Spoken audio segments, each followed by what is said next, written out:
Hello everyone, welcome to my YouTube channel Agri Step Up. Difference between surface soil and subsoil. In this figure, surface soil and subsoil level is shown. Surface soil is up to a depth of 0 to 15 cm and subsurface soil, which is also called subsoil, it is beyond 15 cm depth. Second point, surface soil is physically loose and granular. तो surface soil जो होते हैं वो physically loose और granular होते हैं. क्यों? क्योंकि ये कम्प्लीटली वेदर्ड जोन में आता है. और जो सब सरफेस सॉइल है वो पार्शली वेदर्ड जोन में आता है, इसलिए ये कॉम्परेटिवली कॉम्पैक्ट होता है.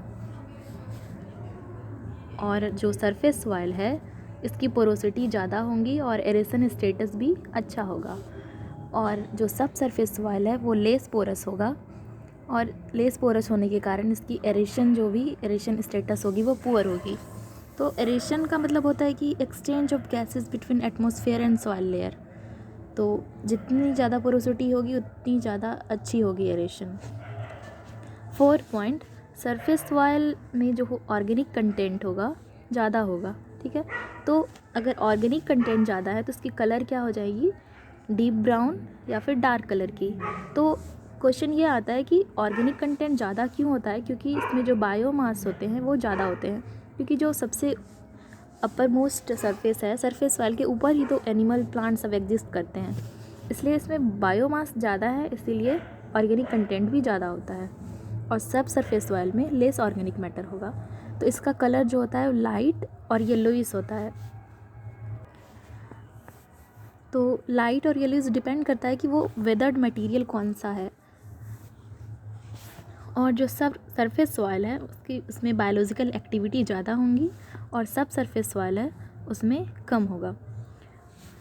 और सब सरफेस सॉइल जो है वो मोस्टली मैनिपुलेटेड जोन में आता है. मीन्स इसमें जो कल्टीवेशन होगा, टिलेज ऑपरेशन होगा, इसमें ही होगा मेनली सरफेस सॉइल में. और जो सब सरफेस सॉइल है ये कॉम्परेटिवली लेस मैनिपुलेटेड जोन है. मीन्स इसमें जो है कल्टीवेशन, टिलेज ऑपरेशन ये सब नहीं होगा. सरफेस सॉइल में रूट एक्टिविटी ज़्यादा होती है और सब सरफेस सॉइल में कम होती है.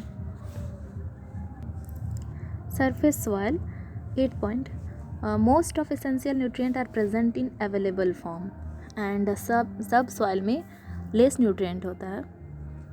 9 point, it is surface soil is also called furrow slice soil layer और फर्टाइल सॉइल. तो इसमें चूँकि ऑर्गेनिक मैटर ज़्यादा होते हैं, बायोमास ज़्यादा होते हैं, और लूजली और ग्रैन्युलर लेयर होते हैं, ग्रैन्युलर पार्टिकल होते हैं, तो इसलिए जो ये लेयर होता है वो फर्टाइल सॉइल इसे कहा जाता है. और जो सब सॉइल होता है वो लेस फर्टाइल होता है, क्योंकि ये कॉम्पैक्ट होता है, पोरोसिटी भी कम होती है, एरेशन कम होता है, इसलिए. Surface soil has no hard pan, इसमें हार्ड पैन का फॉर्मेशन नहीं होता है सरफेस सॉइल में. और सब सॉइल में कभी कभी हार्ड पैन का फॉर्मेशन हो जाता है. हार्ड पैन का मतलब होता है कि सब सॉइल में क्ले पार्टिकल का एक्यूमुलेशन हो जाता है कभी कभी, या CaCO3 कैल्शियम कार्बोनेट का जो है एक्यूमुलेशन हो जाता है. तो जब हार्ड पैन का फॉर्मेशन हो जाता है तो वाटर जो है नीचे नहीं जा सकता है. ठीक है, तो क्या होगा कि वहाँ पे वाटर का स्टैग्नेशन हो जाएगा, पानी जमा हो जाएगा. तो अगर वाटर स्टैग्नेंट हो गया तो क्या होगा, प्लांट के ग्रोथ अफेक्ट होता है, प्लांट के ग्रोथ में इफ़ेक्ट पड़ता है. और 11 पॉइंट, सरफेस सॉइल में जो इसकी कैटायन एक्सचेंज कैपेसिटी होती है सरफेस सॉइल की वो हाई होती है, और जो सब सॉइल है इसकी लो कैटायन एक्सचेंज कैपेसिटी होती है. तो यहाँ पे कैटायन एक्सचेंज कैपेसिटी एक नया टर्म आता है. तो कैटायन एक्सचेंज कैपेसिटी को हम लोग अगले वीडियो में देखेंगे. तो तब तक ये जान लीजिए कि कैटायन एक्सचेंज कैपेसिटी क्या होता है. It is total amount of cations like calcium, magnesium, potassium ion, calcium ion, magnesium ion, potassium ion, जो कैटायंस हैं, total amount of cations that a soil can retain. Means इतना समझिए कि ये जो है सॉइल फर्टिलिटी का इंडिकेटर होता है. मतलब कि अगर कैटायन एक्सचेंज कैपेसिटी ज़्यादा है तो प्लांट में जो है कोई न्यूट्रिएंट को स्टोर करने की एबिलिटी वो ज़्यादा होती है. Thank you everyone.